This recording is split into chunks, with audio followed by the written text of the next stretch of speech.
High everyone, আসসালামু আলাইকুম। Welcome back to my channel Jessie's cooking place. অনেকদিন পর রেসিপি নিয়ে এলাম। আশা করছি আপনারা সবাই অনেক ভালো আছেন। আলহামদুলিল্লাহ, আমিও আপনাদের দোয়ায় অনেক ভালো আছি। শীতের সিজন চলছে আর পিঠা তৈরি করব না তা কি করে হয়। আমি যখন প্রথম চ্যানেল খুলেছি ঠিক তখন শুরুর দিকের এই পিঠার রেসিপিটা আমি শেয়ার করেছিলাম। ট্রাস্ট মি, এত ভিউ হয়েছিল আমি কল্পনাও করতে পারিনি যে শুরুতেই এত ভিউ হবে। সত্যি বলতে আমার চ্যানেলের গ্রো আপের পিছনে এই পিঠার রেসিপিটা অনেকটা ভূমিকা রেখেছে। এছাড়াও এই পিঠাটা নিয়ে আমার জীবনের ছোট্ট একটা গল্প আছে, যেটা আমি পিঠা ভাজতে ভাজতে আপনাদের সাথে শেয়ার করব। নোয়াখালীর খুবই জনপ্রিয় এবং বিখ্যাত একটা পিঠা হচ্ছে এই খোলাজালি পিঠা। অনেকে আবার এটাকে খোলাজা পিঠা নামেও চিনে থাকে। এবার স্টেপ বাই স্টেপ পিঠার ব্যাটারটা কিভাবে তৈরি করতে হয় সেটা শেয়ার করছি। একটা পাতিলে 4 কাপ পানি দিয়ে নিয়েছি। পানিটা হালকা কুসুম গরম করে নিতে হবে। একটা আঙ্গুল দিয়ে চেক করে নিতে হবে যতটুকু তাপমাত্রা আঙ্গুলে সহ্য হয় ঠিক ততটুকুই গরম করতে হবে, এর বেশি কিন্তু গরম করা যাবে না। এরপর আমি সেই কুসুম গরম পানিতে ডালের চামচ ব্যবহার করে 3 চামচ আতপ চালের গুঁড়া দিয়েছি, সাথে দিয়েছি 2টো ডিম আর স্বাদ অনুযায়ী লবণ। এই পিঠার ব্যাটারটা তৈরি করতে গেলে আপনাকে একটু একটু করে চালের গুঁড়া অ্যাড করতে হবে, একবারে কিন্তু দেয়া যাবে না। এতে করে পিঠার ব্যাটারের যে কনসিস্টেন্সিটা এটা পারফেক্ট হয়ে আসবে। তো আমি কিছুক্ষণ একটা হুইক্স দিয়ে ভালো করে মিশিয়ে নিয়ে আবারও 2 চামচ অ্যাড করে দিলাম চালের গুঁড়া। তো আবারও বেশ ভালো করে মিশিয়ে নিলাম। তো এখন পারফেক্টলি আমার মনে হয় ব্যাটারটা ঠিক হয়েছে। তো এখন আমি এখানে সামান্য ধনেপাতা কুচি অ্যাড করে দিব, কিন্তু এটা সম্পূর্ণই অপশনাল, আপনারা চাইলে স্কিপ করতে পারেন। বাট ট্রাস্ট মি, এই ধনেপাতা কুচি দিলে পিঠার স্বাদ দ্বিগুণ বেড়ে যায়। অনেকেই আবার আছে এর মধ্যে নারিকেল কুচি দেয়, সেটার টেস্ট আরো মজার।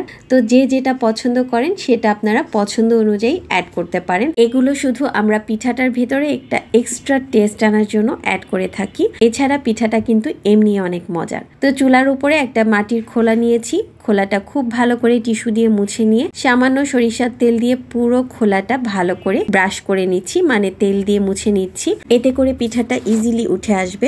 10 মিনিটের জন্য পিঠার ব্যাটারটা রেস্ট পেয়েছিল, যার কারণে পিঠার ব্যাটারটা পিঠা ভাজার জন্য পারফেক্টলি এর কনসিস্টেন্সিটা ঠিক হয়েছে। এরপর খোলাটা খুব ভালো করে গরম করে নিয়ে এর মাঝে আমি 2 চামচ ব্যাটার দিয়ে ভালো করে চামচের তলার সাহায্যে একেবারে দোসার মতো করে ঘুরিয়ে ঘুরিয়ে একটা রুটির শেপ দিতে হবে, ঠিক এরকম।